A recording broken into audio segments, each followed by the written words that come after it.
Do Macapá ao Paraná, de Fernandópolis a Florianópolis, sabe essa inquietude que te acorda todos os dias? É como se fosse uma voz que está sempre lá, te empurrando para frente e teus sonhos lá para o alto. Às vezes tão alto que você acha que não vai alcançar. Mas acredite, sua vontade e persistência vão te levar muito longe. Até a outros países, para aprender com o passado a construir o futuro. É preciso ser muito corajoso para sair da zona de conforto. Mas só assim você pode superar desafios, quebrar barreiras, atravessar fronteiras, para encontrar gente inquieta, assim como você. A gente sabe que você acorda todos os dias com vontade de mudar o mundo, e é percorrendo ele que é possível alcançar seus sonhos.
Olá, pessoal. Boa tarde a todos e a todas. Eu me chamo Leonardo, trabalho como gerente de programas na Fundação Lehman.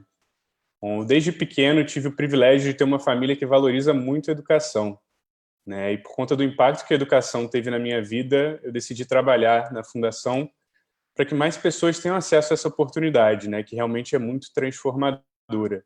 Desde 2002, a Fundação Lehman acredita que um Brasil que é feito por todos e para todos é um Brasil que investe no seu maior potencial. São as pessoas. É por isso que a gente trabalha para melhorar a qualidade da educação pública e apoiar lideranças de todo o Brasil que queiram dedicar suas vidas para resolver os grandes desafios sociais do país. E a gente acredita que as universidades são espaços de empoderamento e excelência, né? E por conta disso a gente oferta bolsas de estudo para brasileiros interessados em fazer pós-graduação no exterior. Ao longo de 18 anos, a gente apoiou mais de 500 brasileiros de 21 estados diferentes em 10 universidades estrangeiras. Quando a gente olha para o contexto atual e o tamanho dos desafios que a gente enfrenta, a gente vê que ter mais talentos e ainda mais talentos diversos, né, com a cara do Brasil, se torna ainda mais importante. Um dos desafios para que a gente consiga atrair esses talentos é a questão da informação. Acho que ter informação sobre como funcionam os processos seletivos, enfim, conhecer as universidades, muitas vezes é um privilégio. Então, a gente está promovendo esse evento, né, o Encontro Alcance, muito para poder democratizar o acesso à informação e também trazer exemplos e histórias legais de ex-alunos, né, mostrando que é possível. Eu me lembro que eu estava, ano passado, na Universidade de Illinois, e eu conheci 3 jovens, né, negros da periferia do Rio, que eram a Dandara, o Ezequias e o Leonardo. E eles estavam fazendo um programa, né, que é o programa Dias do Nascimento, que é um programa que a Universidade de Illinois promove para alunos de graduação terem a oportunidade de estudar, né, na universidade, passar um semestre. Eles estavam me contando muito maravilhados como a experiência de estudar na Universidade de Illinois estava impactando a vida deles, né? A identidade, enfim, a questão de conviver com uma diferente cultura, a oportunidade de desenvolver o inglês. Eu fiquei pensando, puxa, quanto seria incrível, né, se a gente tivesse mais Dandaras, mais Ezequias e mais Leonardos, né, com acesso a essas oportunidades. Então, a gente está super feliz de poder contar com vocês aqui hoje. Eu gostaria de agradecer ao apoio da Fundação Estudar, da Education USA, aqui na pessoa da Rita Morricone, do Columbia Global Center, do MIST, de parceiros apoiadores do evento, como a República, Brava, Ensina Brasil, Empodera, CLP, Vetor, Daqui para Fora, Graded, Baobá, RAPS e tantas outras organizações e pessoas que apoiaram a divulgação do Encontro Alcance. Sem vocês, realmente, esse momento não seria possível. A gente está muito animado, espera que essa sessão seja muito legal e sirva para trazer informações relevantes e inspirar vocês a estudar na Universidade de Illinois. Agora eu vou passar a bola para a Rita Morricone, que é a coordenadora regional do Education USA, que é o órgão do governo americano que traz informações sobre estudo nos Estados Unidos, para que ela possa explicar como vai funcionar essa sessão com a Universidade de Illinois. Obrigado, pessoal. Espero que vocês aproveitem. Vai lá, Rita. Obrigada, Leonardo. Oi a todos, muito bem-vindos. É um prazer e uma honra estar aqui com vocês, moderando essa sessão, né? Principalmente estar aqui com a Fundação Lemon, que apoia todos esses talentos brasileiros, né, no sonho de estudar nos Estados Unidos. Vocês acabaram de ver um vídeo lindo, né? Esse vídeo fala da inquietude, né? Você acorda inquieto todos os dias, você tem aquela vontade, aquela persistência, coragem para sair da sua zona de conforto, né? Encontrar gente que também tem essa inquietude e pensar em estudar nos Estados Unidos, no exterior. E a Fundação Lema é o grande apoiador. Então, eu queria dividir com vocês como é que vai ser a dinâmica do nosso encontro aqui, do Alcance, né? Nós vamos ter dois professores da Universidade de Illinois Urbana-Champaign, e duas estudantes brasileiras que estão fazendo seu doutorado e mestrado também na Universidade de Illinois Urbana-Champaign. Então, os primeiros 45 minutos, eu vou estar entrevistando esses dois professores, falando da Illinois, do Brasil, o relacionamento, os tipos de cursos existentes, de financiamento que existem para estudantes brasileiros que queiram estudar lá na pós-graduação da Universidade de Illinois Urbana-Champaign. E também a gente vai abrir um pouquinho para perguntas. E a segunda parte vai ser com as duas brasileiras. Aí vocês vão ouvir financiamento, assim, a primeira parte é o que existe, e a segunda parte é o que elas agarraram, né? Como elas conseguiram chegar lá e por que elas escolheram a Universidade de Illinois e quais os tipos de financiamento que elas tiveram para o seu doutorado e mestrado. Então, eu queria começar a apresentar a todos aqui, os palestrantes, o professor John Karan.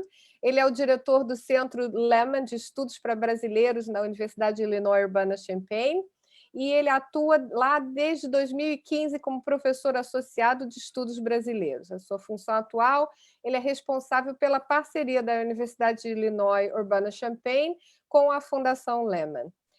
Professor John, pode dar um oi? Está muted. Eu queria dar boas-vindas para todo mundo. Queria agradecer o Leo, a Fundação Lehman, a Rita, Educação USA. É um prazer de estar aqui e o que eu puder compartilhar com todo mundo, vou tentar. Obrigada, professor. E eu vou apresentar agora um outro professor que eu posso chamar ele de velho amigo, né? O professor Jerry Dávila. Ele possui a cátedra Jorge Paulo Lemann de História do Brasil pela Universidade de Illinois Urbana-Champaign. Ele atualmente atua como diretor executivo do Illinois Global Institute, que foi estabelecido em 2019 para promover o trabalho da Universidade de Illinois com e temas globais. Pode dar um oi, professor Dávila? Olá, Rita. Olá a todos vocês.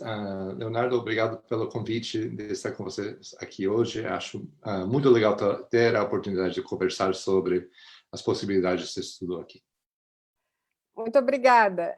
E agora vamos para as alunas brasileiras, né? Eu vou começar pela Thaís Santana. A Thaís é a aluna de doutorado da Universidade de Illinois Urbana-Champaign e a sua pesquisa atual aborda temas relacionados à história urbana e social da Amazônia e contribui com um debate sobre a construção do Brasil moderno. Thaís? Oi, boa tarde, todo mundo. Obrigada, Rita. Obrigada, Fundação Lema. E é um prazer estar aqui com vocês e com os meus colegas brasileiros. Obrigada. Obrigada, Thaís. E agora a Flávia Batista. A Flávia fez o bacharelado dela em Relações Internacionais da UNB, em Brasília. E ela atualmente está no 2º ano de mestrado em Estudos Brasileiros da Universidade de Illinois Urbana-Champaign. Recentemente, a Flávia conquistou a bolsa de pós-graduação do Centro Lehman para Estudos Brasileiros. E ela vai falar tudo para vocês como conquistar essa bolsa. Flávia, quer dar um oi? Oi, pessoal, boa tarde, sejam bem-vindos à nossa apresentação sobre a Universidade de Illinois. É um prazer estar aqui e eu espero que possamos inspirar cada vez mais estudantes brasileiros a aplicarem para estudar no exterior. Muito obrigada, Flávia. Então, a gente vai começar agora. Eu começo com o professor Jerry Dávila e uma pergunta para ele. Professor, nós sabemos que a Universidade de Illinois Urbana-Champaign e o Brasil têm um relacionamento de longa data, né? Você poderia nos contar brevemente sobre a história desse relacionamento? Obrigado pela pergunta. Como historiador, é um grande prazer responder ao tema. A Universidade de Illinois cumpre 150 anos. É uma universidade pública estadual que, estando no centro dos Estados Unidos, a 2 horas da cidade de Chicago, que é uma cidade muito como São Paulo, embora menor, teve desde o fim do século XIX fortes vínculos de pesquisa com parceiros brasileiros. A Exalc, a Escola de Agricultura da Universidade de São Paulo, em Piracicaba, por exemplo, desde sua fundação tem colaboração científica com pesquisadores aqui. Esses laços na área de pesquisa agrária alimentaram todas as outras áreas de estudos brasileiros que temos aqui na universidade. E tem uma coisa muito especial que aconteceu nos últimos anos da Segunda Guerra Mundial. Nossa Biblioteca Nacional desenvolveu uma nova política de coordenar a construção de coleções especializadas de livros publicados em ou sobre diversos países do mundo. E por causa desses vínculos de pesquisa entre professores aqui no Brasil, nossa biblioteca virou a biblioteca referência para coleções de estudos brasileiros para os Estados Unidos. Então, as condições de pesquisa sobre qualquer tema de estudos brasileiros aqui são excelentes. Mas os alunos que vêm do Brasil há muitos anos, alguns trabalham em estudos brasileiros, como nossos colegas reunidos aqui, mas também trabalham em todas as áreas e todas as questões. Ok, muito obrigada. E agora a outra pergunta é para o professor John Cran. Na sua perspectiva como diretor, né, do Centro Lehman e professor da Universidade de Illinois Urbana-Champaign, o que é único, o que é especial na sua universidade? Eu acho que é o legado do professor Werner Baer. O professor Baer era economista. Eu acho que o aluno orientando dele mais famoso era o Alexandre Tombini, né, do Brasil. Mas, assim, o orientando mais famoso da América Latina de forma geral foi o Rafael Correa, né, que era presidente do Equador. E, na época, né, o Werner Baer, ele começou a dar aula aqui em 1974, e ele criou uma ligação entre Illinois, Brasil, e Illinois e América Latina de forma geral. E ele fazia questão de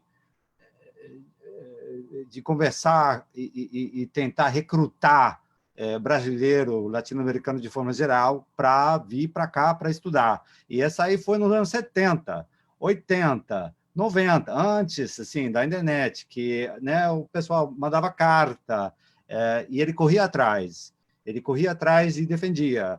E foi graças a ele que realmente criou né, uma ligação histórica, uma presença brasileira que é formidável.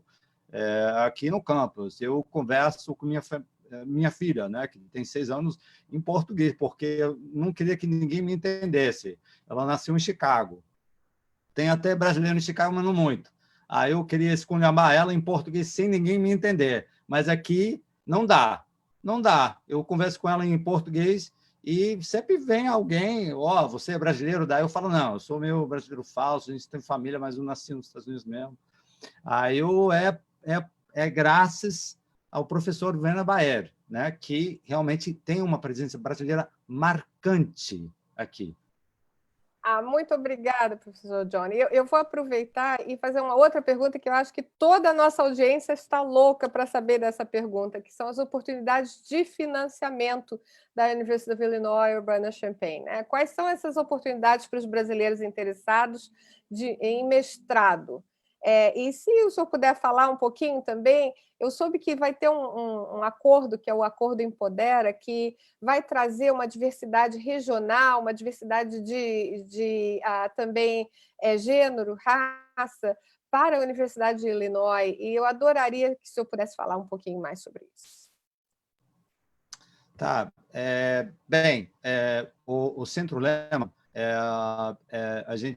o Centro Lehman de Illinois, né, a gente assinou uma parceria com a Fundação Lehman para poder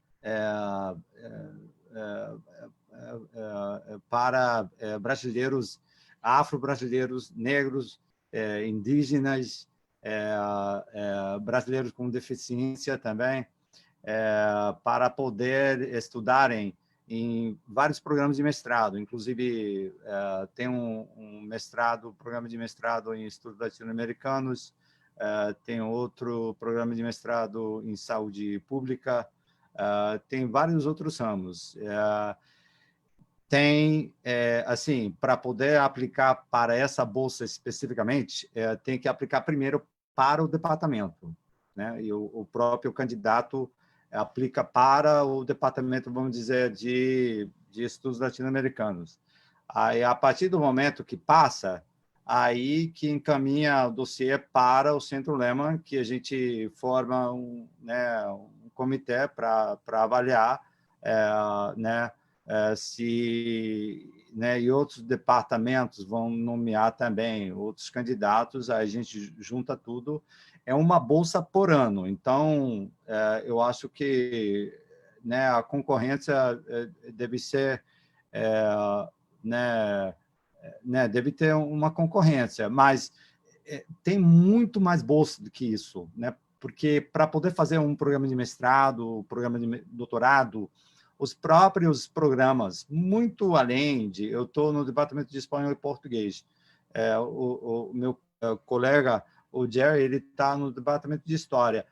Cada departamento, cada programa de mestrado e de doutorado oferece mesmo apoio financeiro. Você trabalha... Assim, no Brasil, quando você ganha uma bolsa, né, você é bolsista mesmo, o seu trabalho é estudar. Aqui o sistema é outro. Você entra, você ganha uma bolsa, mas aí você trabalha como monitor, como a gente fala aqui, TA, Teacher Assistant. Você ajuda o professor a corrigir os trabalhos dos alunos. No caso do programa de português, né, a Flávia que está aqui tem que... na verdade, ela é a própria professora, ela tem a turma dela, ela tem que ensinar mesmo 2 ou 3 vezes por semana. E aí, trabalhando como monitor, ganha, né, um salário, eu acho que na faixa de 17... aqui o salário é anual, não é mensal, mas anual é 17, 18 mil. E, ao mesmo tempo, ganha, né, não paga taxas de matrícula, de forma geral. Né? E aí tem que pagar imposto, então o que você acaba recebendo sempre é menos. Mas cada departamento tem como, assim, se interessando, né, no dossiê do candidato, acaba, sabe, acaba reservando essas bolsas, assim por dizer, para bolsas de TA, né, de monitoria, né, de ser monitor, para os alunos que têm o dossiê mais forte. E outra coisa, para poder entrar num programa de doutorado, você não precisa ter mestrado. Como falei, o sistema daqui dos Estados Unidos é outro, né? Você pode... Eu, por exemplo, apliquei, né, entrei num concurso né, para um doutorado, sem mestrado. Aí o programa acabei aceitando, e daí o programa de mestrado, o título, na verdade, vem embutido nesse programa de doutorado que você pega, né? E muitas vezes, quando você aplica para o doutorado, você tem direito a ter, né? Você é considerado para essa bolsa de ser monitor. Aí você trabalha como monitor, por um lado, e, por outro lado, você estuda. Você faz 3 disciplinas, mais ou menos, e você dá uma disciplina, 3 disciplinas por ano. Por ano, assim, anualmente falando, você faz 6 disciplinas, né, 3 por cada semestre, e você dá mais ou menos 3 turmas, né, 3 disciplinas, né, uma disciplina num dado semestre e 2 no outro, né? No caso, desculpa, Flávia, que eu estou falando muito do seu caso, mas é a estrutura no programa de português.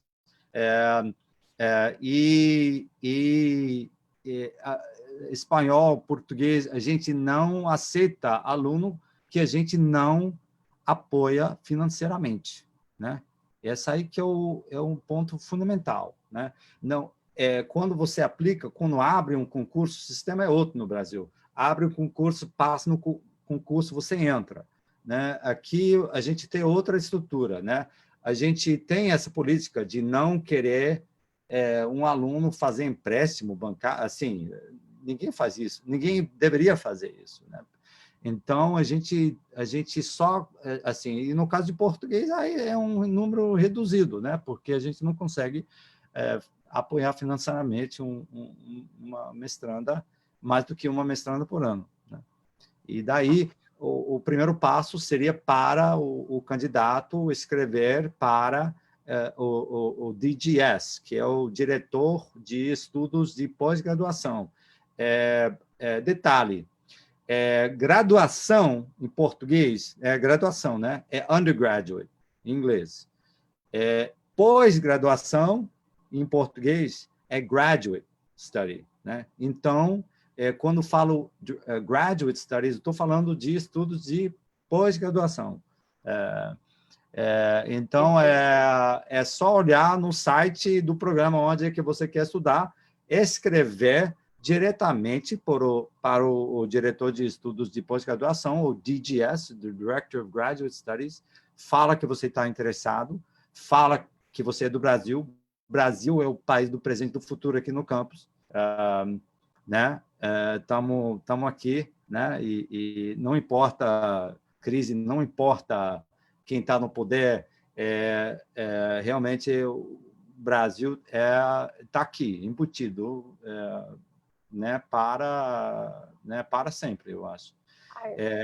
Você escreve, eles sabem que o Centro Lehman está aqui, o DGS em cada departamento está muito interessado em aluno brasileiro, né? Então, você fala, você se apresenta, você fala em 2 linhas, né, o que você queria estudar, né, e pergunta que tipo de apoio financeiro existe, porque muito além, a gente tem as bolsas do Centro Lehman, a Flávia, a Thaís vão falar sobre isso, mas são geralmente falando, são para o aluno de 2º ano, 3º ano, mais avançado.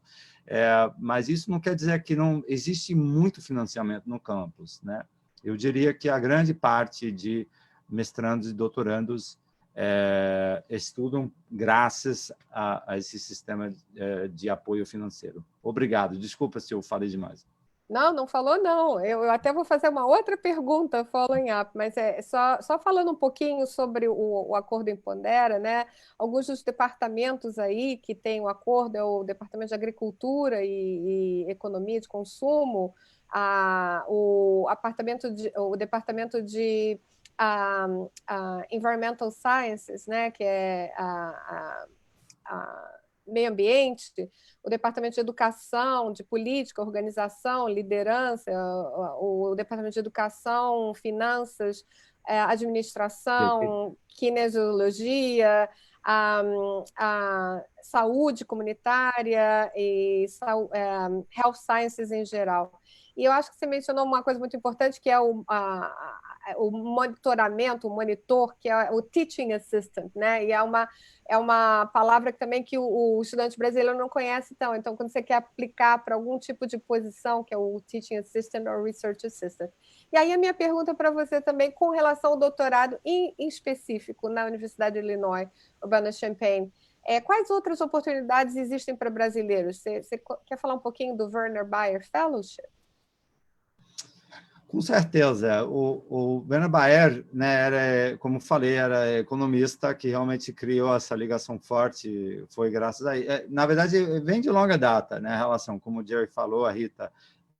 Mas quando ele veio em 74, realmente ele correu atrás de brasileiro querendo estudar economia. Ele questionava, né, a lógica do mercado. Ele sempre via, né, os limites do mercado. O mercado não resolve tudo. Né? Ele sempre falava isso. Então, a gente perdeu ele. Ele faleceu em 2016 e a família dele fez uma doação para a Universidade de Illinois. Foi o Jerry Davila, né? Era o diretor do Centro Lehman na época, e foi graças a esse diálogo, né, entre o Jerry Davila e a família do Werner Bayer que se estabeleceu esse programa de bolsa, que é para né, alunos, por um lado, para doutorandos do primeiro ano do Brasil, tem que ser do Brasil e tem que ter cidadania do Brasil, né? Né, aplicando para começar um programa de doutorado. E, como falei, você não precisa ter mestrado para aplicar e para ser aceito num programa de doutorado.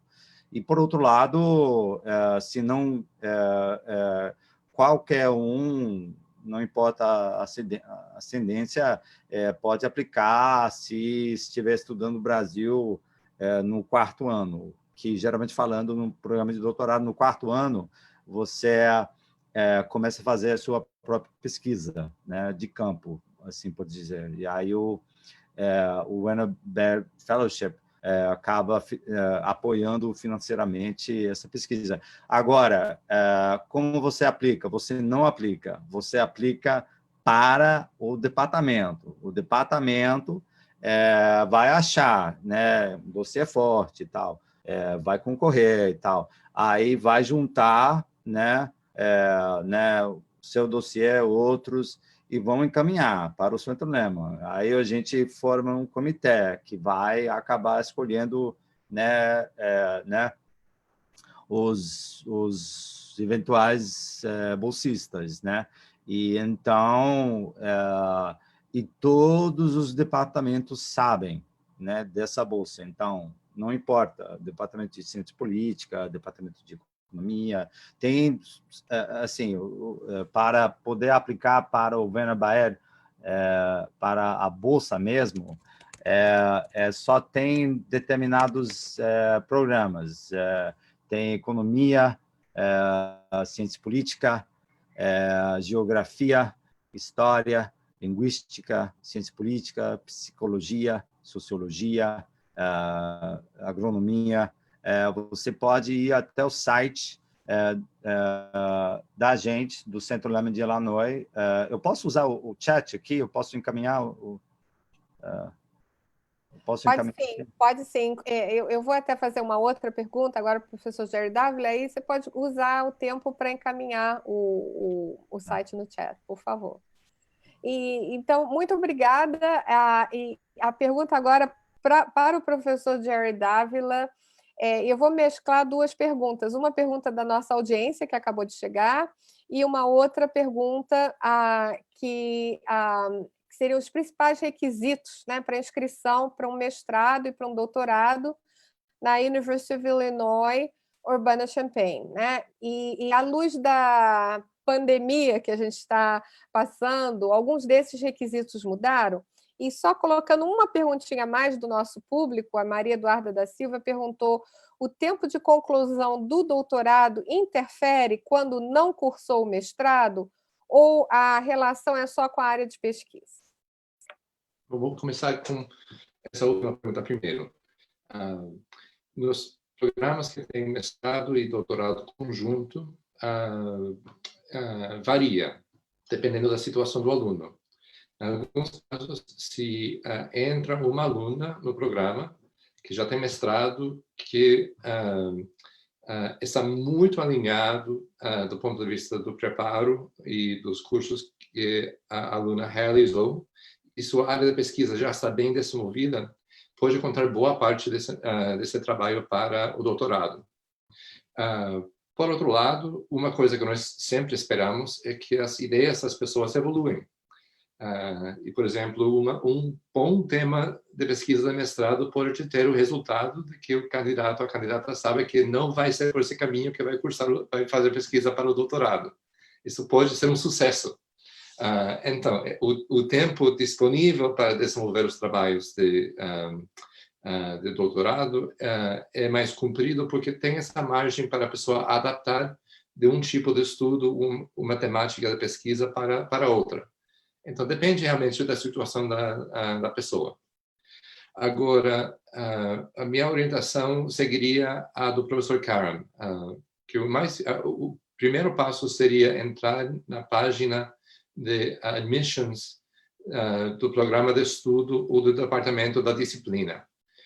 Porque todas as exigências, do ponto de vista de preparo técnico, de formação, o que é necessário fazer para desenvolver uma candidatura, tudo isso é determinado pelo departamento, não é determinado pela universidade, nem pelo Global Institute, nem pelo Centro Lehman. E varia de disciplina para disciplina e de programa para programa. Então, se informando nesses casos, aí vai poder fazer o preparo mais focalizado possível. Então, por isso, se você entra no site de admissions da universidade, ou no site do Graduate College, da área da pós-graduação, você tem só mais de modo geral.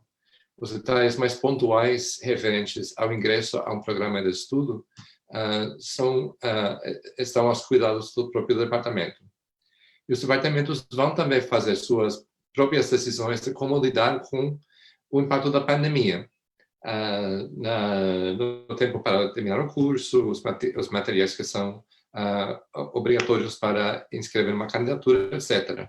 Então, se informando no nível do departamento vai ser o melhor lugar. Ótimo, professor, muito obrigada. E até algumas provas também, né, que durante a pandemia estão sendo ofertadas online para os estudantes fazerem. Então, é muito importante ir direto para o departamento. Tem uma outra... Eu acrescentaria que, como para todas as pessoas que estão participando hoje do evento, todos nós estamos improvisando e nos adaptando do melhor jeito possível as exigências que a saúde obriga de nós. Então, essa flexibilidade significa que temos que agir com cuidado, com flexibilidade, e quando há dúvidas se algo está acontecendo ou não está acontecendo, etc., entrar em contato com o departamento, porque isso pode mudar até de um mês para o outro. Eu vou acrescentar mais uma pergunta para o senhor sobre a nossa ouvinte aqui, a Areta Olana. Ela falou que ela fez um mestrado em TESOL na University of Illinois Urbana-Champaign no ano 2000 com bolsista Fulbright, e que ela tem interesse em fazer o doutorado na área de leadership. Existe alguma restrição para ela receber uma bolsa, considerando que já foi bolsista dentro da Universidade de Illinois Urbana-Champaign? E esse doutorado pode ser, na maior parte, feito online? Bom, aí há umas perguntas muito boas para as quais não sou eu que vai ter a resposta mais adequada. Acho que seria o programa de Education Policy, Organization and Leadership na Faculdade de Educação, que tem muitos programas que são programas que acontecem no campus, outros programas que acontecem principalmente online, e alguns que são híbridos. Mesmo sem a pandemia, é um departamento que trabalha com uma mistura de docência nos programas de estudo. Agora, eu não conheço casos onde alguém já tendo uma bolsa perde elegibilidade para outras bolsas no futuro. Não posso garantir que em determinadas circunstâncias pode ser. O que eu estou dizendo não é o ponto final da questão, mas acho que seria um ponto de partida para pedir maiores esclarecimentos. Além do mais, já que a aluna foi bolsista Fulbright, essa bolsa veio de fora da universidade, o que acho que ainda mais flexibiliza as possibilidades aqui no campus. Muito obrigada, professor. Agora eu vou passar para vocês dois uma pergunta, né? Então, eu vou pedir assim 3 minutos para cada um, uma resposta bem rápida, mas qual a dica e o conselho que vocês gostariam de dar para esses candidatos que vão entrar agora nesse processo de seleção da University of Illinois Urbana-Champaign? Vou começar com o professor John Curran. Tem que ver os critérios do determinado processo de seleção, né? Não é mistério, não. Ver o que eles pedem. Se eles pedirem o que eles chamam de personal statement, o personal statement é uma espécie de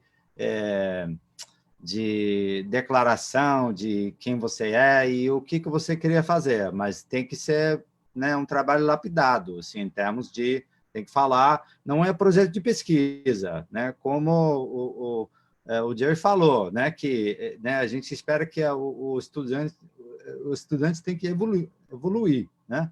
E a gente espera isso. Então, a gente não quer um projeto de pesquisa já assim, formulado, não. A gente quer uma declaração, o que você fez, o que você está fazendo agora, o que você queria fazer quando você entrar no programa de mestrado ou doutorado. Esse é o personal statement. Aí outro elemento, outro critério, né, em muitos processos de seleção, e como o Jay falou, né, que isso varia, né, isso conforme o programa de mestrado e doutorado. Então, na maioria das vezes, nas ciências humanas e nas letras, né, geralmente falando, os dois elementos mais importantes é o personal statement são personal statement e writing sample. Né? E no caso do writing sample, a gente olha para, né, quais são os teóricos que usam, né?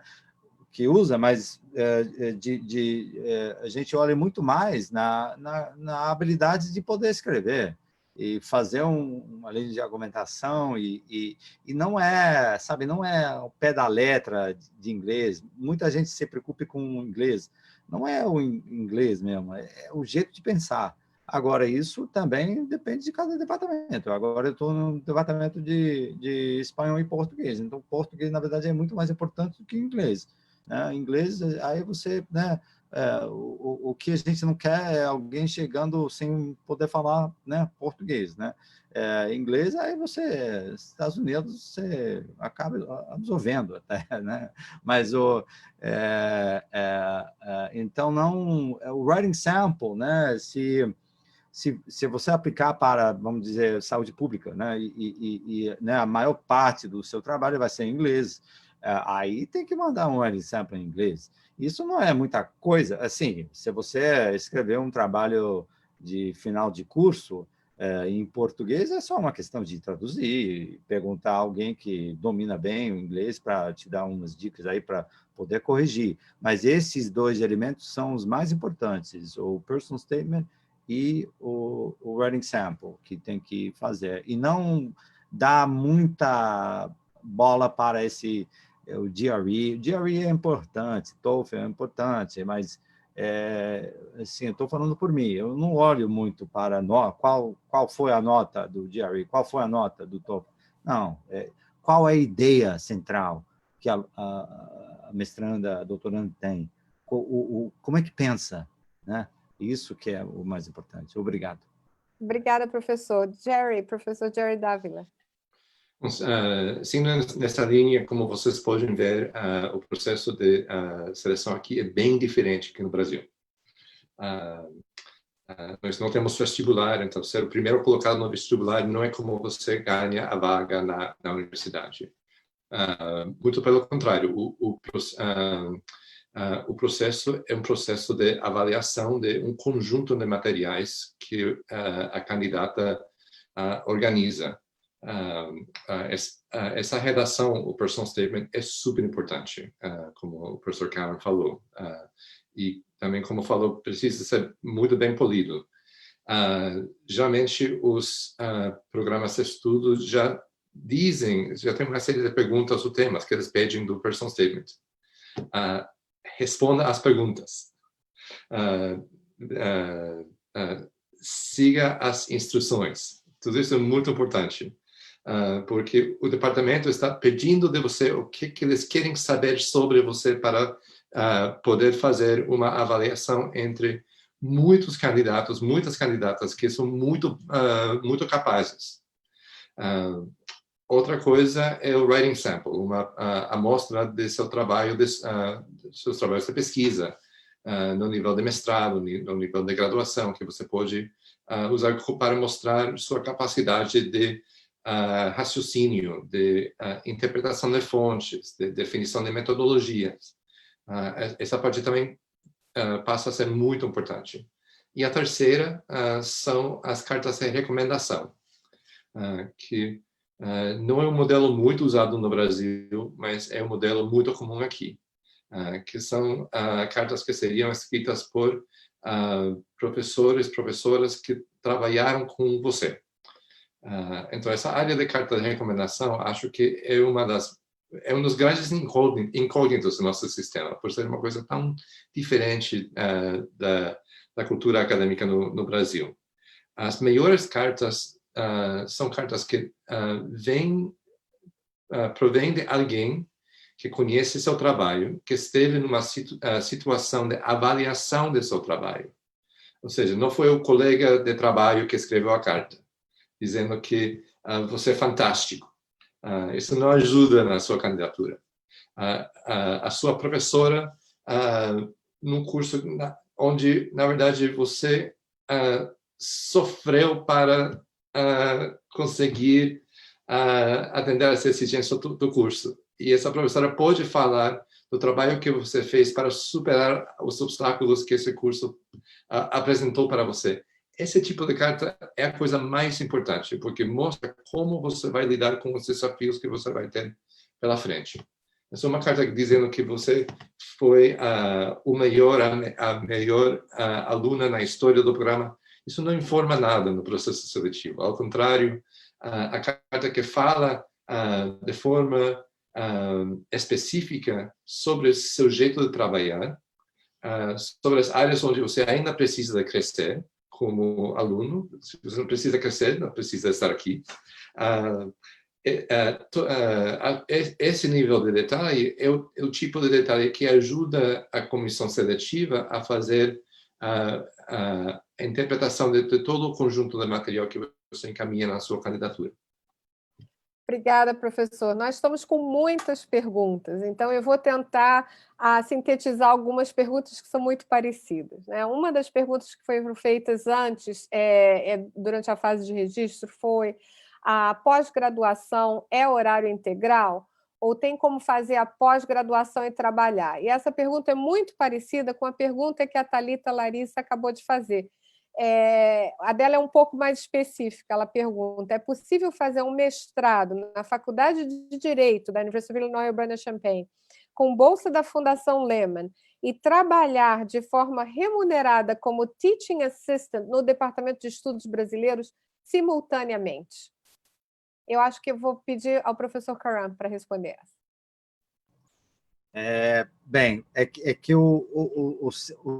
Tem um Centro Lehman, né, de Estudos Brasileiros, por um lado, e tem um Departamento de Espanhol e Português. Deus que sabe que eu tentei mudar o nome, né? Eu queria adotar o nome de... O professor Dávila sabe dessa história, né? Eu tentei mudar o nome para Programa de Estudos Brasileiros, aí eles não deixaram, né? Então, não existe, né, um programa de estudos brasileiros em si, e tem o programa de português mesmo, mas a gente, assim, quem entra como mestranda no programa de português, automaticamente vira a monitora. Então, não tem, a gente não, geralmente falando, a gente não contrata Se sobrar uma turma, outra, aí a gente contrata talvez alguém, mas não é de forma integral. Então, realmente, e por uma questão de visto, eu acho que quem entra para fazer o mestrado em qualquer área, você tem que ser estudante e, dependendo do visto, você pode trabalhar na universidade. Mas aí, para poder encontrar um trabalho assim, nessa época, eu acho um pouco desafiador mesmo. Né? Eu não ia aconselhar ninguém a vir para cá com todas as exigências, os estresses aí para poder estudar e tirar nota boa. Aí você tem que se preocupar com assim, trabalhando como falei, se você é bolsista, isso quer dizer que você está trabalhando já e está ganhando o pão de cada dia. Então, não precisa, na verdade, está tudo embutido num processo só. A Thais, a Flávia vão poder falar um pouco mais disso, assim, que é muito puxado, muito difícil você trabalhar mesmo assim de forma bom se dedicar aos estudos por um lado e por outro trabalho de monitoria, de ser TA, Teacher Assistant. E a gente teve algumas outras perguntas também. Tivemos uma pergunta. Rita? Pois não, vai muito lá. brevemente, acho que depende muito também do programa de estudo, porque muitos dos programas de estudo que estão online especificamente porque pressupõem que os alunos são pessoas que estejam trabalhando. Então, boa parte desses cursos, as aulas se reúnem de noite, aqui especialmente nos programas online da Faculdade de Educação. E nesse caso, a expectativa é que a maior parte dos alunos também são professores, pessoas que estão trabalhando em diversas áreas, aí não tem impedimento em trabalhar. Mas aluno que está no campus e que tem uma bolsa integral de estudo, existe a pressuposição que esse aluno estaria trabalhando de forma integral no programa de estudo e no monitoramento que acompanha a bolsa.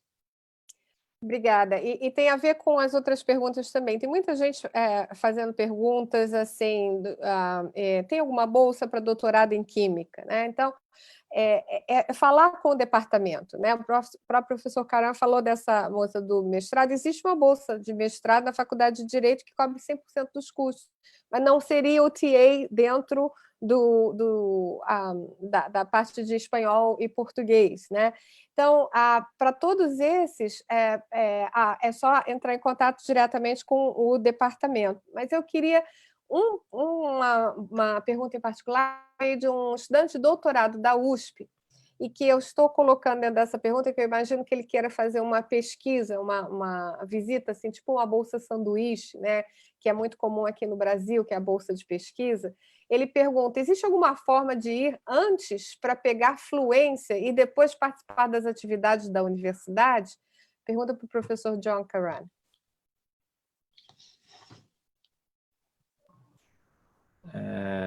Bem, eu acho que não dá, assim, eu acho que não dá, não. Mas querendo matricular num programa de mestrado e não tendo, né, o nível de inglês assim esperado, ou assim, né, depende de cada departamento, cada programa, assim, né,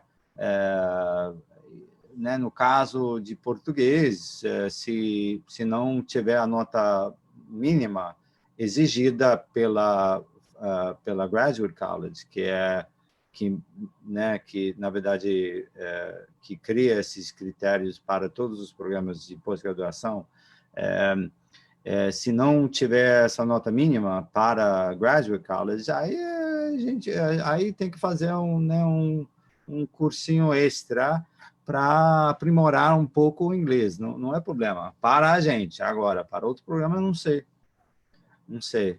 Aí tem que realmente se inscrever um DGS, Director of Graduate Studies, né? Tem que olhar para essa página no web, no caso na química, ou em qualquer área, né? e escrever, né? Se tiver uma pergunta, é o ganha-pão de todo mundo. Ganha-pão no sentido não, assim, a gente é professor, a gente não vê, né, se a universidade ganha mais ou menos. A gente quer formar a próxima geração de intelectuais, né? Essa aí que é o nosso ganha-pão. Então, todo mundo está correndo atrás, todo mundo quer atrair o aluno que trabalha mais, que malha mais, que se dedique mais, para poder influenciar o jeito de pensar. E é por isso que eles vão responder, com certeza. E agora, uma última pergunta, professor Jerry Dávila, mencionou programas online. A Eligivânia Macedo pergunta, tem algum programa online agora? E o João Paulo Manic fala, não acompanhei o início da live, mas o programa aceita estudantes em VDS, Visiting Doctoral Students. Bom, receber aluno de doutorado que está cursando, digamos, que na Unicamp ou na Universidade Federal do Rio Grande do Norte, ganha uma bolsa sanduíche, tem outra oportunidade para estudo fora. É sempre um prazer receber os bolsistas sanduíche aqui na universidade. Recebemos muitos.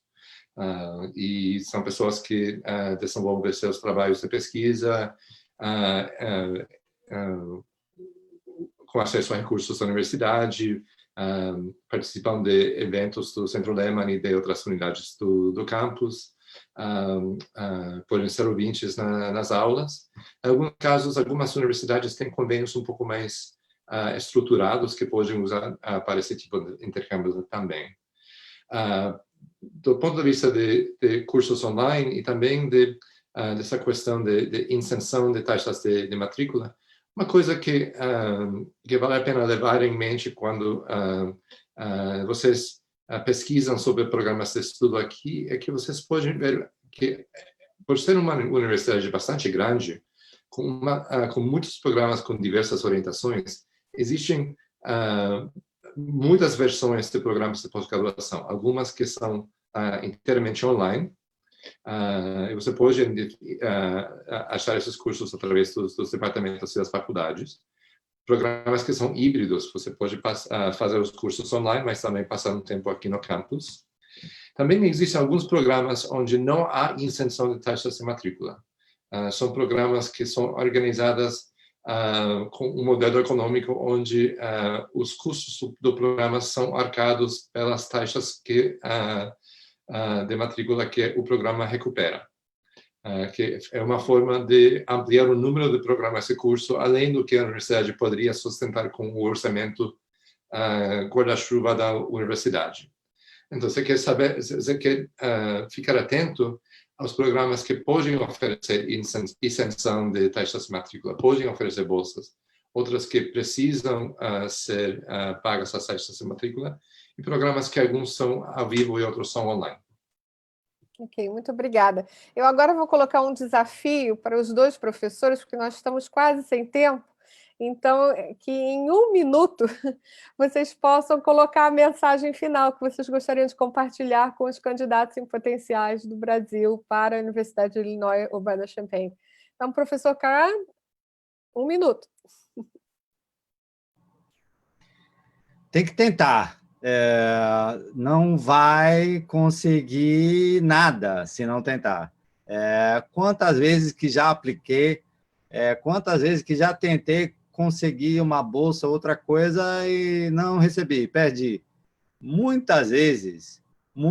Aí você tem que tentar de novo, porque se não tentar, parou. Não tem como ganhar, né? Tem que tentar. É isso. 1 minuto, gostei. Muito obrigada. Professor Dávila. Eu gostaria de passar meu minuto para a Thaís e para a Flávia, porque como alunas da universidade, são elas que sabem tudo o que se pode saber sobre o que significa estudar aqui do ponto de vista do programa de estudo, do projeto de carreira de possíveis candidatos à universidade. Obrigado. Olha, muito obrigada, professora. Então, esse 1 minuto vai além dos 45 minutos que a Thaís e a Flávia vão ter agora para falar com a gente. Muito obrigada aos dois, é um grande prazer poder moderar aqui e muito obrigada pelas respostas. A gente está com uma audiência assim, super feliz. Eu vou passar agora para a Thaís e para a Flávia, né? Então, minha primeira pergunta para elas é para vocês contarem um pouquinho mais para a gente sobre a sua história de vida, né? Como que vocês decidiram pela Universidade de Illinois Urbana-Champaign? E também o que motivou a sua decisão em estudar na Universidade de Illinois Urbana-Champaign? E usando um pouquinho do meu Education USA Hat, em estudar nos Estados Unidos, né? Vamos lá, vamos começar com a Thaís. Bom, Rita, eu diria que a minha trajetória até aqui, ela foi influenciada por 3 coisas. Pelo compromisso com a educação, que eu herdei do meu avô, pela trajetória da minha mãe, que é uma educadora, e pela minha experiência como pesquisadora na Universidade de Campinas, na Unicamp. O meu avô, mais conhecido como Juca Mineiro, é certamente um dos principais responsáveis por eu estar aqui hoje. Ele trabalhava como boiadeiro para um fazendeiro muito rico. E ele se apaixonou pela filha do fazendeiro. Em outras palavras, ele se apaixonou pela minha avó. E os meus bisavós, eles foram contra essa união desde o início e acabaram deserdando a minha avó, porque eles não aceitaram o casamento da filha rica e branca com um boiadeiro negro e pobre. Eu sei dessa história porque o meu avô escreveu um diário, então ele deixou todos os detalhes no diário e tal. Eu amo esse diário. E, enfim, os meus avós tiveram uma vida muito difícil e o Juca Mineiro dizia não ter como deixar uma herança monetária para os 5 filhos, mas ele prometeu formar todo mundo na universidade, na faculdade. E o meu avô não frequentou escola, ele aprendeu a ler e escrever sozinho, mas ele ensinou os filhos a dar valor para a educação. Então, a minha mãe, ela se tornou professora de matemática do ensino fundamental e médio da rede pública de educação. E durante a minha infância, ela me levava para as escolas onde ela dava aula. Todas essas escolas eram localizadas na periferia de Campinas. Eu sou de Campinas. E com a minha mãe, eu aprendi a valorizar a missão do educador. Inclusive, no decorrer da minha vida, eu vi inúmeras vezes ex-alunos da minha mãe se aproximando dela no supermercado, na rua, para agradecer pela influência que ela teve na vida deles. E eu fiz a minha graduação, meu mestrado na Unicamp, que é uma universidade pública que alia o ensino, a pesquisa, e foi lá que eu tive algumas das minhas experiências mais desafiadoras e recompensadoras enquanto pesquisadora, né? Então, os anos se passaram, eu apliquei para vários programas de doutorado, fui aceita por vários, e escolhi a Universidade de Illinois por algumas razões, e eu vou compartilhar aqui algumas dessas razões. Uma dessas razões é que a Universidade de Illinois é, de certa forma, familiar para mim, porque, assim como a Unicamp é uma universidade pública que alia o ensino à pesquisa. Além disso, retomando um ponto que o professor Jared Dávila levantou na fala dele, essa universidade, para quem não sabe, ela tem a 2ª maior biblioteca pública dos Estados Unidos. E isso teve um peso gigante na minha decisão, né? Eu sou estudante de história, eu preciso da biblioteca. Inclusive, a coleção de itens sobre a América Latina e Caribe dessa biblioteca é riquíssima. Além disso, a existência de um sindicato de estudantes da pós-graduação aqui na Universidade de Illinois foi importante para a minha decisão, porque esse sindicato de estudantes, o que não é muito comum no Brasil, eu não conheço nada parecido no Brasil, e aqui nos Estados Unidos também não existe em todo lugar, mas na Universidade de Illinois tem. Esses sindicatos lutam pelos nossos direitos enquanto trabalhadores.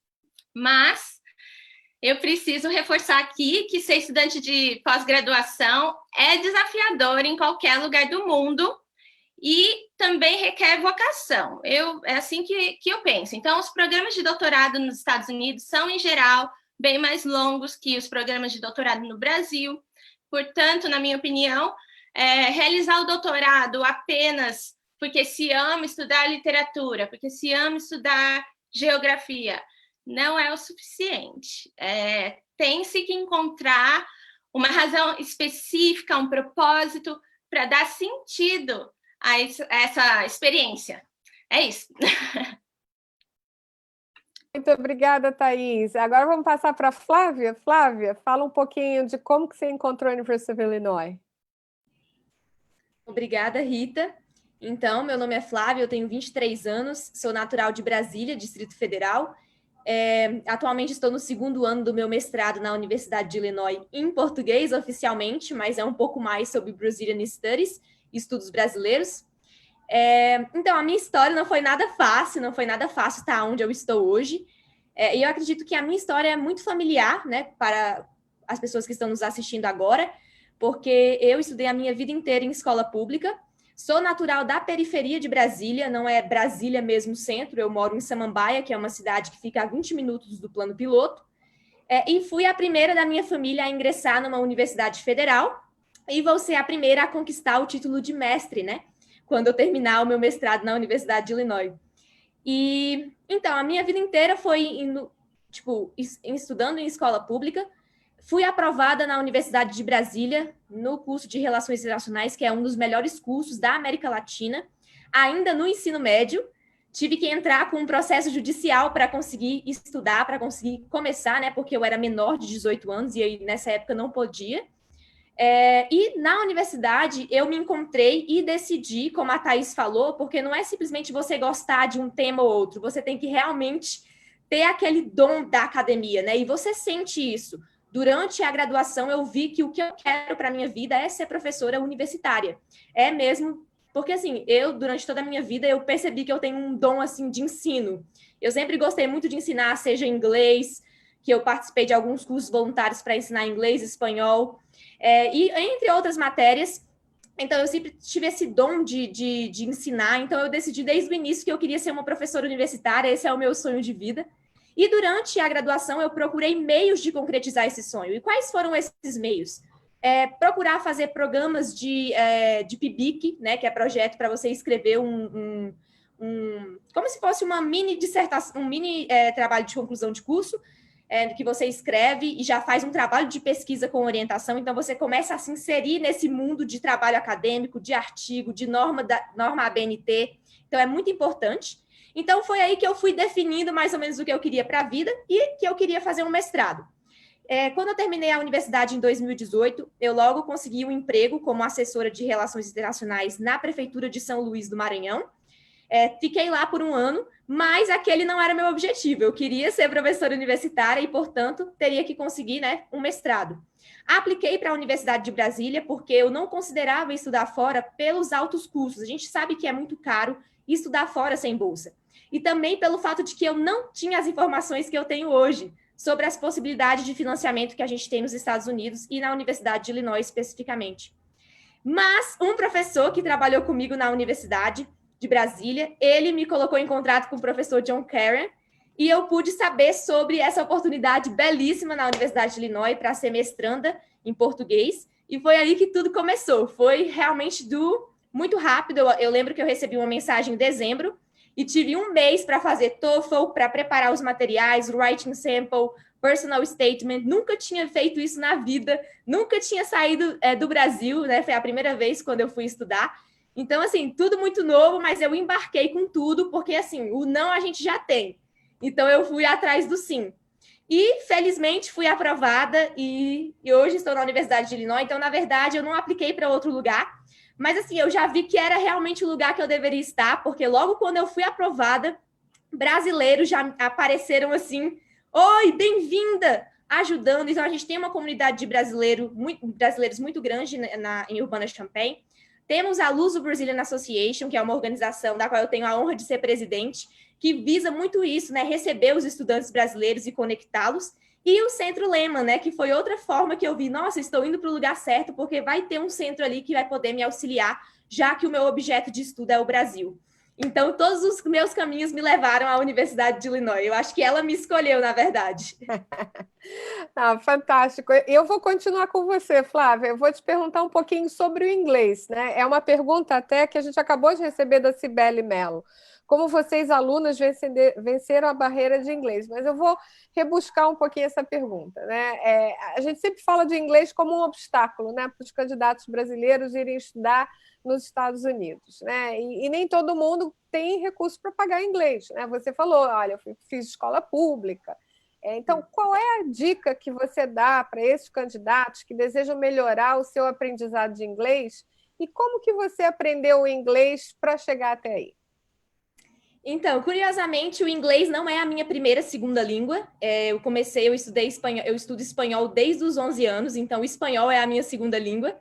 Então, inglês, na verdade, eu comecei a estudar porque aqui em Brasília ficou obrigatório, acho que na 7ª série, você ter o inglês no currículo. Então, como eu era daquelas alunas que queria tirar 10 em tudo, eu falei, mãe, vamos ali no cursinho que eu preciso me matricular. E acabou que eu fiz o meu inglês num curso privado, mas não numa escola, né, que é a mais cara, que é a mais renomada. Foi uma escola aqui, até na Samambaia, próximo da minha casa. Mas eu acho que, assim, hoje em dia está muito mais fácil aprender inglês, né? A gente sabe que é caro, mas hoje em dia existem tantos mecanismos, existe a internet, hoje em dia o TikTok, que é uma ferramenta tão importante, tão poderosa, que as pessoas estão compartilhando conteúdos em inglês. Então, eu acho que, assim, para os candidatos, para vocês que estão me assistindo, eu acho que a dica mais preciosa que eu tenho para dar para vocês é tentem incorporar o inglês na vida de vocês, na vida real. Né? Se você sabe que você tem uma certa dificuldade em uma parte do inglês, tenta trabalhar naquilo, vai rebuscando, porque a gente sempre tem o que aprender, né? Como eu falei, eu nunca tive a oportunidade de viajar para fora. Então, quando eu cheguei em Illinois, eu falei, meu Deus, ou vai ou vai. Então, eu aprendi muita coisa, errei muito, conjuguei verbo errado, até hoje talvez eu faça isso, mas é algo natural, porque o inglês não é a nossa língua nativa, então a gente vai ter essas inseguranças. Mas eu acredito que você vai se tornando melhor cada vez mais quando você pratica. Então, uma dica que eu tenho para vocês é incorporem o inglês na vida de vocês. Talvez mudar o celular de vocês para o inglês faz uma diferença, porque você vai aprender um vocabulário ali. Escute podcasts, leia notícias, né? Nós temos tantos portais aí, o New York Times, CNN, tem várias formas da gente, né, melhorar o nosso inglês e conseguir, né, aquela fluência necessária para ser admitido num programa de pós-graduação. Olha, obrigada, Flávia. Eu vou acrescentar uma mais, que o Departamento de Estado norte-americano ele tem um site que chama americanenglish.state.gov, que é americanenglish.state, né, de estado em inglês, .gov. Tem um monte de dicas de inglês, um monte de cursos online que você pode fazer para praticar inglês para jornalistas, inglês para tanta coisa. Então, por favor, entrem lá também e tem muito curso gratuito lá. E eu quero te dizer, tanto para a Thaís quanto para a Flávia, que a audiência está adorando vocês, tá? A Helenice Queiroz falou, Flavinha, você vai ser uma professora de universidade maravilhosa. Então, obrigada, Helenice. Agora, vamos lá. Thaís, agora é com você. Eu queria te perguntar sobre esse processo de preparação para o doutorado, né? Ou mestrado, que é o caso da Flavinha, né? Pode ser muito demandante, né? E é importante planejar, né, a sua preparação. Você pode compartilhar com a audiência qual foi o principal aprendizado na sua preparação para se candidatar ao doutorado da Universidade de Illinois Urbana-Champaign? E aí eu vou botar um pouquinho assim, de propaganda para o Education USA. E os escritórios do Education USA no Brasil, que são esse network do Departamento de Estado americano, ele faz isso, ele ajuda os alunos a prepararem o que a gente chama 5 Steps for US Studies, 5 passos para estudar nos Estados Unidos. Então, vamos lá, da tua experiência, Thaís, como é que o que foi o principal aprendizado? O que você viu que foi importantíssimo para a tua aceitação na Universidade de Illinois Urbana-Champaign? Obrigada, Rita. Bom, todo processo de avaliação e seleção tem a sua subjetividade. Então, eu não sei da subjetividade, eu vou compartilhar um pouco do que eu fiz na prática, né? Eu espero ter feito o suficiente, porque eu fui aceita. Mas antes de compartilhar um pouco da minha experiência, eu queria adicionar uma pequena informação. Eu ouço, às vezes, de brasileiros, gente falando, puxa, mas o meu sotaque, quando eu falo inglês, eu tenho sotaque, blá, blá, blá. E eu queria só adicionar que sotaque não te impede de fazer um bom doutorado, de ser uma excelente professora ou professor. Não se preocupe com o seu sotaque. É isso que eu queria falar, porque eu ouço muito gente reclamando de sotaque. Enfim, agora eu vou falar da minha experiência. Eu sabia, quando eu estava aplicando para doutorado, eu sabia que eu não poderia depositar todas as fichas em um só lugar, porque o processo seletivo para o doutorado é competitivo, nos Estados Unidos também. Então, eu decidi enviar aplicações para várias universidades. E eu recomendo que os colegas façam isso também. A Universidade de Illinois é maravilhosa, eu espero que você seja aceito, mas eu recomendo aplicar para mais de uma. E como eu já havia realizado pesquisa científica no Brasil, eu acho que essa experiência me ajudou enquanto eu escrevia o meu projeto de doutorado. Portanto, para aqueles interessados em aplicar para programas de doutorado, eu sugiro conversar sobre o seu projeto de pesquisa com o orientador brasileiro do TCC, da iniciação científica ou do mestrado. Também acho importante entrar em contato com o professor com quem você gostaria de trabalhar no doutorado antes de submeter a sua aplicação. E na minha experiência, saber gerenciar o tempo também foi crucial. Eu trabalhava em tempo integral em uma empresa quando eu decidi que eu começaria a aplicar para doutorado. E eu precisei começar a me organizar no início do ano. Eu entrei no website das universidades que me interessavam, me familiarizei com a documentação solicitada, e como o professor Jared Dávila falou, eu segui as instruções à risca, todas as orientações à risca, e foi isso que eu fiz. Obrigada, muito obrigada, Thaís. Agora, eu vou passar para a pergunta que eu acho que é uma das perguntas cruciais que a nossa audiência está esperando vocês duas falarem, que é financiamento, né? Como você financiou os seus estudos? Eu sei que a Flávia já mencionou um pouquinho, mas, Flávia, quer começar e falar um pouquinho sobre o seu caso? Perfeito, Rita. Então, essa é a pergunta de R$1 milhão e, por incrível que pareça, é uma pergunta que eu tinha quando eu estava aplicando, né? Mas que eu descobri, né, que a maioria dos programas de pós-graduação nos Estados Unidos, eles oferecem possibilidade de financiamento. E muitos deles quase que 100%, como é o meu caso, e acredito que o caso da Thaís também. Então, o que é que eu fiz? Eu apliquei para o programa de português, e quando você aplica para o programa de português, você já concorre à TA-SHIP, que é bolsa para ser monitora. E a minha bolsa, especificamente, era para ser monitora de português. Então, eu fui professora de português no meu primeiro ano. Então, eu ganhava um salário, mas também tinha que trabalhar. Então, havia essa contrapartida. Em muitos outros programas, vocês também vão encontrar a possibilidade de ser Research Assistant, que é RA-SHIP, que é essa bolsa que geralmente é mais comum nas áreas mais econômicas, né? Que tem a RA-SHIP. Mas o que importa tem possibilidade de financiamento. E aí, para o meu segundo ano, como a Rita mencionou no início, eu consegui a Lehman Graduate Fellowship, que é uma fellowship que somente estudantes de segundo ano ou anos mais avançados, como o professor Karan mencionou, podem concorrer. Então, na verdade, quando você já está dentro da universidade, existem outras possibilidades de financiamento que se abrem, um leque. Então, na verdade, existe, por exemplo, uma bolsa no Global Studies, uma bolsa no Social Sciences, que você sempre pode aplicar a depender do tema da sua pesquisa. Então, o leque se abre.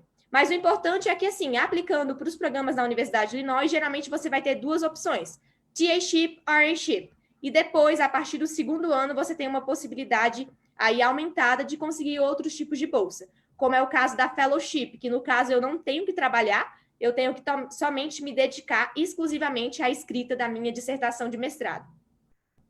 Obrigada, Flávia. E Thaís, você, como é que foi o teu processo aí para financiamento?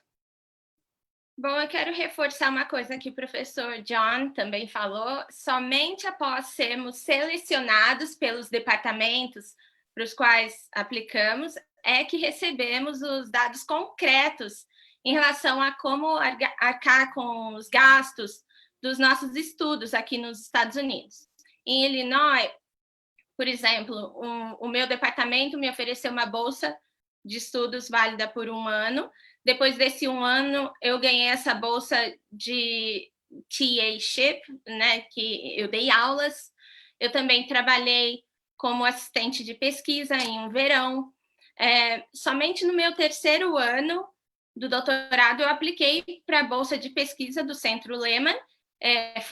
Tive o projeto selecionado e essa bolsa me ajudou a passar 1 ano no Brasil realizando pesquisa de campo para minha tese. Portanto, primeiro é necessário ser selecionado, né, pelo departamento para o qual o candidato aplica. Depois de aceito, o candidato receberá uma oferta do departamento e, nesse momento, eu acho válido fazer algumas perguntas, como, por exemplo, qual é o custo de vida na cidade onde você pretende estudar? O departamento para o qual você aplicou oferece a possibilidade de trabalho? Quantos meses por ano você poderá trabalhar? Quando você receberá o primeiro pagamento? Porque o nosso semestre começa, às vezes, no início de agosto, metade de agosto, e o primeiro pagamento chega só no final de setembro. Como que você vai lidar com os gastos nesse meio termo, né? Então, essas são algumas perguntas que eu sugiro que você faça para o seu departamento, junto com outras, né? Assim que você receber a oferta e a carta de aceite. Então, a gente está com um tempo curto, mas essa pergunta eu tenho que colocar aqui, da Júlia Bernardo. É exatamente o que você falou agora, Thaís. A dúvida é quanto se gastaria para se manter por mês? E como é que é o gasto com moradia?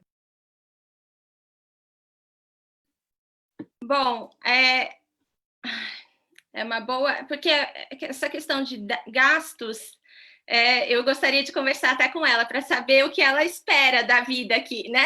A minha vida é bem simples. No meu primeiro ano, eu tive que me manter com cerca de $17 mil o ano inteiro, e eu tenho família, então foi um ano puxado para mim. Em relação à moradia, a gente tem a opção de morar na universidade ou fora da universidade. Eu digo dentro do campus mesmo, né? E aí você concorre com outras pessoas para ter uma moradia no campus. Você paga um aluguel, o aluguel sobe todo ano, então é muito difícil planejar, mas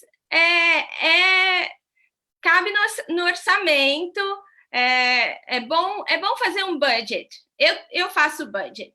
É assim que a gente consegue ter uma vida mais confortável. Tá ótimo. Flavinha, pode sim. Então, eu acho assim que uma coisa que é importante frisar sobre a diferença, né, de receber bolsa no Brasil e nos Estados Unidos é que no Brasil a gente recebe, nos Estados Unidos, desculpa, a gente só recebe por 9 meses. Quando eu cheguei, eu não sabia disso, isso é muito importante. Então, o período do summer, você fica sem essa bolsa. Então, por isso que existem formas de conseguir summer fellowships, como é o caso que a Thaís mencionou que conseguiu e eu também consegui. Então, é bom levar isso em conta para fazer os cálculos certinhos. Sobre a questão do custo de vida, olha, eu acho que a Universidade de Illinois tem esse ponto muito ao seu favor, porque o custo de vida em Urbana-Champaign é, assim, relativamente baixo comparado com outras cidades universitárias. Então, falando, assim, especificamente do meu caso, no meu primeiro ano, eu fiquei no Orchard Downs, que é uma residência, né, universitária ligada à universidade, como a Thaís falou, on campus, e custou mais ou menos $400. Então, por mês, mais ou menos recebendo $17.000, a gente fica ali com $1.600 mensais por 9 meses. Então, me custou aí $400 a moradia. E acredito que as outras coisas vai depender muito do que você está esperando, do que você costuma fazer, o que você come, o que você, né? Aí eu acho que é uma coisa mais pessoal. Mas, por exemplo, para esse segundo ano, eu consegui um aluguel muito melhor, a localização, e muito mais barato, né? Eu estou pagando $300 para morar on campus, numa distância de 5 minutos do Main Cod, que é esse lugar aqui, que é um dos principais, onde vocês vão ter as aulas de vocês. Então, eu acredito que vai de cada pessoa, mas eu tendo a dizer que é muito baixo o custo de vida em Urbana-Champaign comparado às outras cidades universitárias nos Estados Unidos. Isso é muito bom também de vocês chamarem a atenção, o campus, né? Porque o campus universitário na Universidade Illinois Urbana-Champaign e as outras universidades dos Estados Unidos também, você tem os facilities de fazer ginástica, você tem a swimming pool, de vez em quando você pode alugar caiaques, dependendo da universidade, tem uma série de coisas que são gratuitas para vocês, né? Então, isso também impacta muito, que são coisas que aqui no Brasil estão sendo pagas à parte, né? Então, eu vou correr agora e vamos falar de experiência de estudo, tá? Então, para você, Thaís, se você puder fazer em menos tempo, eu vou te agradecer. Como é a experiência de ser aluno de doutorado aí na University of Illinois Urbana-Champaign? E para você, Flávia, qual foi o seu principal desafio durante a experiência de estudos aí? Thaís. Tá bom. Bom, eu gosto muito de contar com a estrutura da universidade. Como eu disse, a biblioteca é essencial para mim. Eu preciso definitivamente do apoio do departamento, mas eu considero fundamental ter iniciativa para ser bem-sucedido no doutorado. Eu vou dar um exemplo simples. No meu primeiro semestre aqui, eu passava as noites em claro, lendo livros inteiros. E conversei sobre isso com um dos meus colegas, eu não sei se ele está assistindo, o nome dele é John, e ele olhou para mim assustadíssimo. Ele estava assustado com o meu excesso de dedicação. E ele me ensinou a ler livros de uma forma estratégica. Então, isso é algo que você só aprende quando você pergunta. E eu adicionaria ainda um último ponto. Durante os meus anos aqui, eu sempre tive ciência que os problemas sociais que tantas pessoas enfrentam ao redor do mundo também existem dentro desse espaço da universidade. Portanto, uma das experiências mais gratificantes para mim, enquanto aluna de doutorado aqui em Illinois, é trabalhar com diversas iniciativas relacionadas à diversidade e inclusão na educação superior. Obrigada. Flavinha, e você? Qual o desafio aí que você teve? Muitos. Eu quero começar dizendo que não é fácil, né? Já dizia o ditado popular brasileiro, rapadura é doce, mas não é mole. Então, não vai ser fácil, não esperem uma vida fácil, ainda mais sendo estudante de pós-graduação. Eu acredito que o principal desafio para mim foi a assimilação, tanto em termos culturais, de língua, não de comunidade, porque, como eu disse, a comunidade brasileira presente em Urbana-Champaign é 10. Então, esse problema de fazer amigos, de se conectar, eu acho que é reduzido. Então, eu acho assim que o meu principal desafio que eu enfrentei foi ficar longe da minha família, porque foi a primeira vez que eu estava viajando, e fui totalmente sozinha, somente eu e Deus. E também a questão da língua, que é uma coisa natural, né? Porque quando você aprende o inglês, você não vai aprender tudo que você precisa. Você realmente só vai ver como é a vivência do idioma quando você vai para aquele lugar que estão falando 100% do tempo em inglês. Mas é algo que você vai aprendendo, entendeu? Então, eu acredito assim, você vai encontrar desafios, mas também vai ter muito aprendizado. Então, eu acredito assim, que foi impactante, mas foi um impacto positivo em todos os sentidos, apesar de ter sido muito difícil. E eu também queria, então, Flavinha, só aproveitando que você falou isso, estender um pouco o teu argumento para pensar assim, o ambiente cultural, né? É próximo ao Brasil? É diferente? Né? Muitas vezes, né, o estudante brasileiro tem aquela ideia de Hollywood. Estados Unidos é igual, né? Então, como é que foi aí essa tua experiência de estudar e morar, né, num ambiente cultural diferente? Né? E justamente, quais são os sistemas que a universidade oferece de apoio para você como estudante internacional aí? Olha, gente, não venham pensando que é Hollywood, Disney, porque é bem diferente. Como a Thaís falou, é necessário você, né, ajustar suas expectativas. Eu acho que uma diferença que eu observei assim que eu cheguei foi o ambiente acadêmico, o estilo de aula que a gente tem nos Estados Unidos. Geralmente no Brasil, quando a gente tem uma aula, o professor passa grande parte do tempo falando, então a gente fica o quê? Passivo, recebendo aquela informação.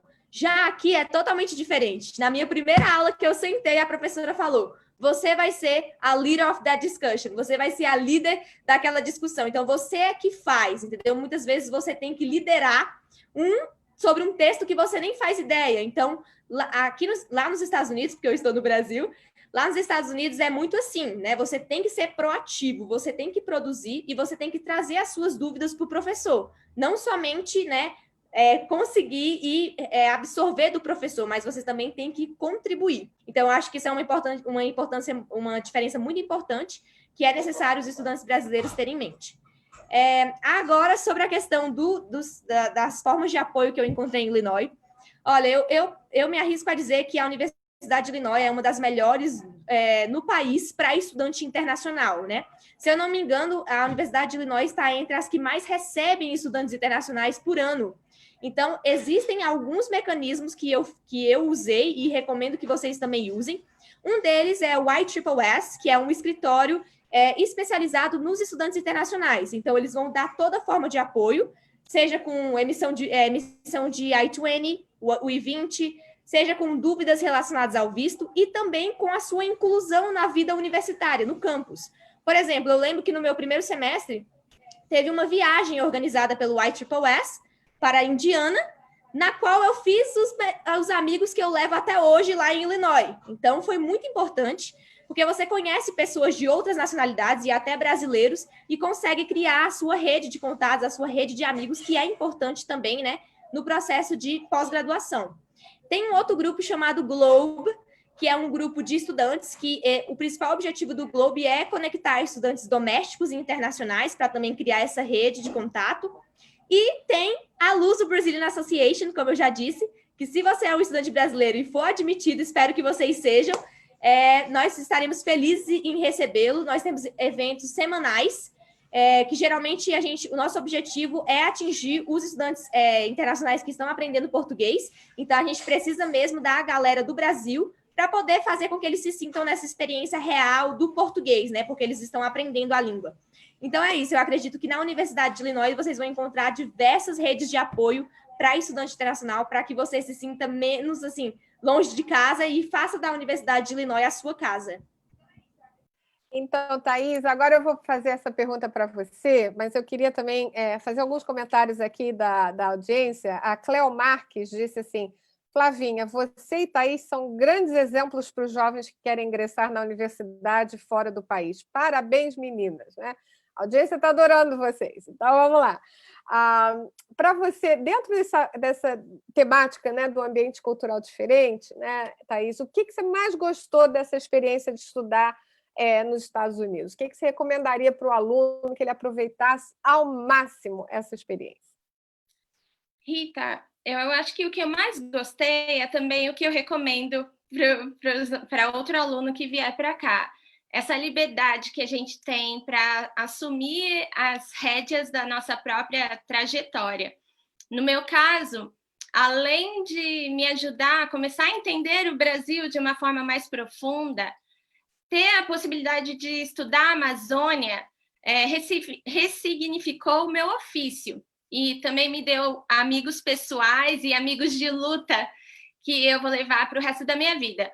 E aqui em Illinois, eu me dedico de corpo e alma à minha tese, mas eu também busco ter experiências interdisciplinares. Eu dou aulas para um corpo super diverso de alunos da graduação, muitos estudantes internacionais. Eu participo de iniciativas com a comunidade dentro e fora da universidade.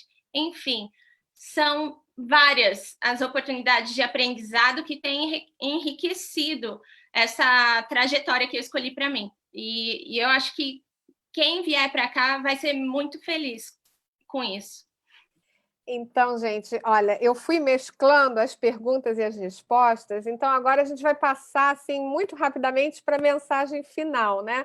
Qual mensagem aí que você, Flavinha, gostaria de deixar para quem está nos assistindo e tem interesse em realizar pós-graduação na University of Illinois Urbana-Champaign? E a mesma coisa para você, Thaís. E aí eu vou concluir. Então, vamos lá. Flavinha. A mensagem que eu deixo, eu acho que é assim, a mesma, é parecida com a do professor John Caran, tentem, porque o não a gente já tem, né? Sempre em tudo que a gente vai fazer, o não a gente já tem, né? Atualmente eu também estou em um processo de aplicação novamente agora para o doutorado. Então, assim, o segredo é tentar, é você superar. Muitas vezes a gente acha assim, eu não sou inteligente o suficiente para fazer uma pós-graduação no exterior, eu não tenho condições, então a gente está aqui hoje para mostrar que vocês têm sim, tem possibilidade de financiamento, tem como vocês, por exemplo, o Education USA, vocês conseguirem informação de como aprimorar o inglês de vocês. Então, existem recursos, os recursos são infinitos. Então, eu desejo sorte a todos vocês e espero que vocês possam ser admitidos na Universidade de Illinois, brevemente, que a gente possa ser colegas aí aqui na Universidade de Illinois, que é uma universidade fantástica e vocês não vão se arrepender se vocês escolherem por vir para cá. Então, tentem e boa sorte. Então, a Flavinha até está colocando, muita gente estava querendo entrar em contato com vocês, e a Flavinha está colocando aqui o Facebook dela, que é Flávia Batista, para quem quiser entrar em contato. Thaís, e você? Mensagem final. Olha, eu acho que eu vou deixar a mensagem da Flávia, foi muito bem colocada, e eu estou torcendo por todo mundo, por tantos sonhadores e lutadores conterrâneos brasileiros como eu, que têm a vontade de seguir a carreira acadêmica. Eu estou torcendo por vocês todos.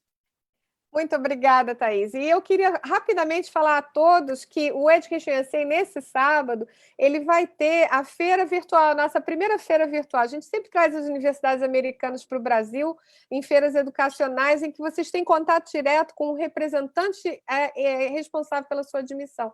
E dessa vez vai ser virtual, com 104 universidades.